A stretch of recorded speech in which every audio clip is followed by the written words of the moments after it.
اولاد چاہیے تو کسی بابا کے مزار پہ جا کے اولاد کا سوال کرتے ہیں، دولت چاہیے تو کسی کو غریب نواز کا لقب دے دیتے ہیں، مدد چاہیے تو کسی کو غوث اعظم کا لقب دے دیتے ہیں، کسی کو داتا بنا لیتے ہیں، کسی کو گنج بخش بنا لیتے ہیں۔ جو مقام اللہ کا ہے، جو درجہ اللہ کا ہے، وہ غیر اللہ کو دے دیتے ہیں۔ اور اگر آپ کو یقین نہ آتا ہو، ہمارے یو پی میں بہت ساری مثالیں آپ کو مل جائیں گی۔ بریلی میں پاگل خانہ بھی مشہور ہے اور بریلی میں ایک درگاہ بھی ہے، آپ جائیں اور دیکھیں، اپنی نظروں سے، اپنی آنکھوں سے دیکھیں کہ وہاں کیا ہو رہا ہے میرے بھائی۔ اجمیر چلے جائیں آپ، دلی میں نظام الدین کی درگاہ پہ چلے جائیں، کرے غیر گر بت کی پوجا تو کافر، کواکب میں مانے کرشمہ تو کافر، جھکے آگ پر بہر سجدہ تو کافر، جو ٹھہرائے بیٹا خدا کا تو کافر، مگر مومنوں پر کشادہ ہے راہیں، پرستش کرے شوق سے جس کی چاہیں، نبی کو جو چاہیں خدا کر دکھائیں، اماموں کا رتبہ نبی سے بڑھائیں، مزاروں پہ جا جا کے نظریں چڑھائیں، شہیدوں سے جا جا کے مانگے دعائیں، نہ توحید میں کچھ فرق اس سے آوے، نہ اسلام بگڑے نہ ایمان جاوے۔ یہ مولانا حالی کا شعر ہے، انہوں نے آج سے 100 سال پہلے کہا تھا۔ 2023 آ گیا، ہم چاند پر پہنچ گئے، مگر مسلمانوں کی سوسائٹی اور سماج میں آج بھی یہ تمام چیزیں ہو رہی ہیں میرے بھائیوں۔ جب ہم شرک کریں گے، جب اللہ کی توحید کے ساتھ غداری کریں گے، جب ہم غیر اللہ کے نام پہ بکرے ذبح کریں گے، غیر اللہ کے نام پہ مرغے ذبح کریں گے، جب اپنے بچوں کو لال کالے پیلے تعویذ پہنائیں گے، جب ہماری توحید گڑبڑ ہوگی تو اللہ کی مدد کہاں سے آئے گی؟ اللہ کے نبی کہہ رہے ہیں جو توحید پر رہے گا جنت اس کو ملے گی۔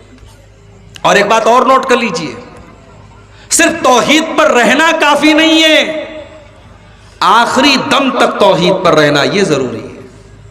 ساری زندگی انسان توحید پر رہا، مرنے کے پہلے اس نے شرک کر لیا اور بغیر توبہ کی اس کا انتقال ہو گیا، اب اللہ تبارک و تعالیٰ کیا اس کی ساری زندگی بھر کی نیکیاں تو برباد ہو جائیں گی، اس لیے کہ اللہ قرآن میں کہتا ہے وَلَا تَمُوتُنَّ إِلَّا وَأَنْتُمْ مُسْلِمُونَ۔ اے مسلمانوں کان کھول کر کے سن لو، تمہیں موت آئے تو ایمان کی حالت میں آئے، تمہیں موت آئے تو توحید کی حالت میں آئے، مرتے دم تک تمہیں توحید کی حفاظت کرنا ہے، ایمان پر خاتمہ ہونا ضروری ہے۔ اگر ایمان پر خاتمہ نہ ہوا، اگر شرک کے اوپر تمہارا خاتمہ ہوا تو تم برباد ہو جاؤ گے۔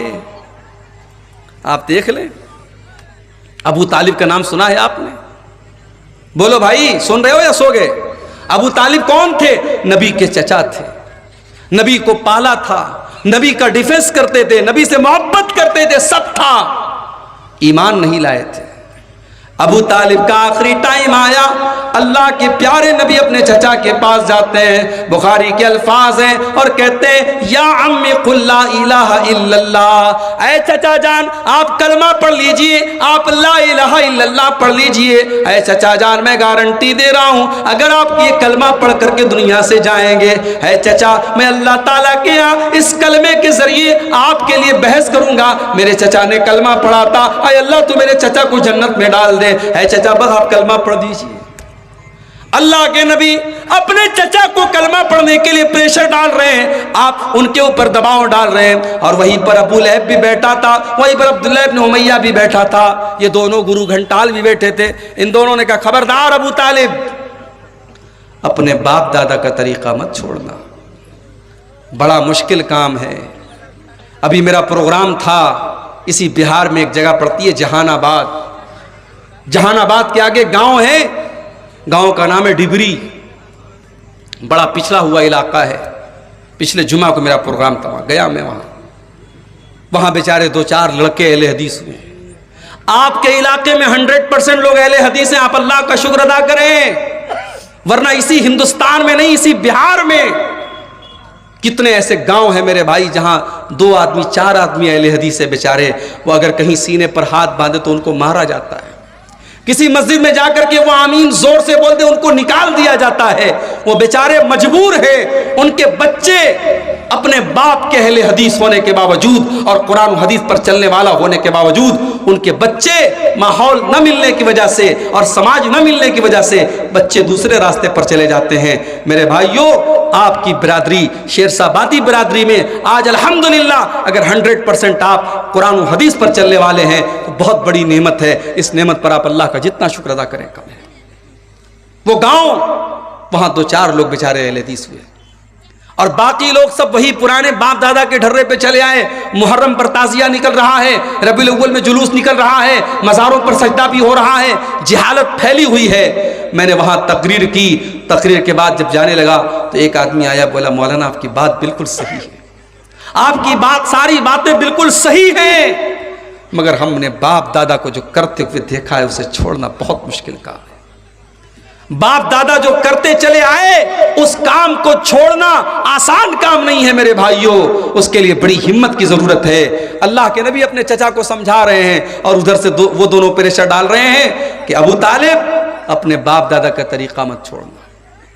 بخاری کے الفاظ ہیں، ابو طالب کا انتقال ہو گیا، ابو طالب کو موت آ گئی اور آخری ٹائم ابو طالب کی زبان پر یہی لفظ تھا، علی ملت عبد المطلب، میں اپنے باپ عبد المطلب کے مذہب پر دنیا سے جا رہا ہوں۔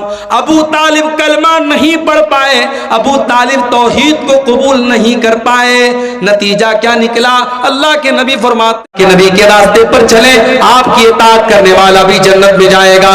اللہ کے نبی فرماتے ہیں کل امتی يدخلون الجنت الا من ابى، میری امت کے سارے لوگ جنت میں جائیں گے مگر وہ لوگ جنت میں نہیں جائیں گے جن کو جنت میں جانا منظور نہیں ہے، جو جنت میں جانے سے انکار کر دیں گے۔ صحابہ نے کہا اللہ کے نبی وہ کون سے بد نصیب لوگ ہوں گے جو جنت میں جانے سے انکار کر دیں گے؟ آپ نے فرمایا من اطاعنی دخل الجنہ، جو میری اطاعت کرے گا وہ جنت میں جائے گا، ومن عصانی فقد ابى، اور جو میری نافرمانی کرے گا وہ جہنم میں جائے گا۔ جو میری نافرمانی کرے گا سمجھو وہ جنت میں جانے سے انکار کر رہا ہے۔ میرے پیارے ساتھیوں، آج کتنے مسلمان ہیں ان کے سامنے نبی کی حدیث پڑھ کے سنا دو، ان کے سامنے بخاری کی روایت پڑھ کے سنا دو، ان کے سامنے اللہ کے نبی کا عمل پڑھ کے سنا دو، وہ کہتے ہیں صاحب بات تو صحیح ہے، حدیث تو صحیح ہے، روایت تو صحیح ہے، مگر ہم اپنے باپ دادا کا طریقہ نہیں چھوڑ سکتے، ہم اپنے پیر صاحب کا طریقہ نہیں چھوڑ سکتے، ہم اپنے بزرگوں کا طریقہ نہیں چھوڑ سکتے۔ ابھی آپ کے بہار میں ایک اسٹیشن ہے بارسوئی، بارسوئی سے مجھے جمعہ پڑھانا تھا پاکڑ میں اور اتفاق سے کوئی ٹرین نہیں تھی تو بارسوئی سے 4 ویلر بک کر کے میں پاکڑ گیا تھا۔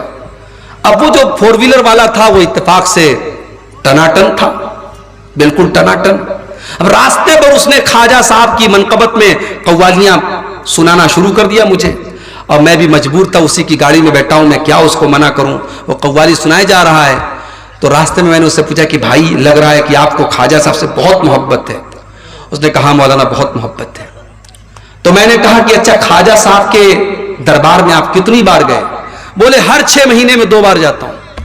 میں نے کہا اچھا حج کتنی بار آپ نے؟ کہا آج تک حج نہیں کیا، آج تک عمرہ نہیں کیا، لیکن خواجہ صاحب کے یہاں 6 مہینے میں 2 بار جاتا ہوں۔ تو میں نے کہا ایک کام کر یار، تو اجمیر میں اپنا گھر بنوا لے، وہیں رہ کر خواجہ صاحب کے بغل میں۔ کہا نہیں، دور رہیں گے تو محبت زیادہ رہے گی، خواجہ صاحب بلاتے ہیں اس لیے ہم خواجہ صاحب کے پاس جاتے ہیں۔ آج کتنے مسلمان ہیں جن کے دلوں میں غیر اللہ کی محبت بھری ہوئی ہے میرے بھائی۔ جب اس کا نام غلام مصطفیٰ تھا، بارسوئی کا رہنے والا وہ انسان، وہ ڈرائیور کہہ لیجئے، اس گاڑی کا مالک بھی وہی تھا۔ جب میں نے اس کو تھوڑی دیر سمجھایا تو اس نے کہا مولانا آپ اپنا نمبر دے دیجئے، ہم جلسہ کرائے گا تو آپ کو بلائے گا۔ ہم کہا آپ ہم کو کبھی نہیں بلائے گا، آپ جب ہم کو بلائیں گے تو آپ کے علاقے کے لوگ تیار ہی نہیں ہوں گے، جب ان کو پتہ لگے گا کہ یہ تو سلفی مولوی ہے۔ کہا بات تو آپ صحیح بولتے ہیں، ہمارے گاؤں والے تو سب ٹناٹن لوگ ہیں، سب سنی لوگ ہیں، وہ تو نہیں بلائیں گے۔ کہا مولانا آپ کی بات تو صحیح ہے، مگر ہمارے باپ دادا کو جو طریقہ تھا ہم وہ طریقہ نہیں چھوڑ سکتے، یہ باپ دادا کا طریقہ ہم نہیں چھوڑ سکتے۔ میں نبی کی حدیثیں سنا رہا ہوں لیکن وہ کہہ رہا ہے کہ میں باپ دادا کا طریقہ نہیں چھوڑ سکتا۔ میرے بھائیوں، ایک مومن کا شیوا کیا ہونا چاہیے؟ اللہ تعالیٰ قرآن میں کہتا ہے انما کان قول المؤمنین اذا دعوا الی اللہ ورسولہ، اذا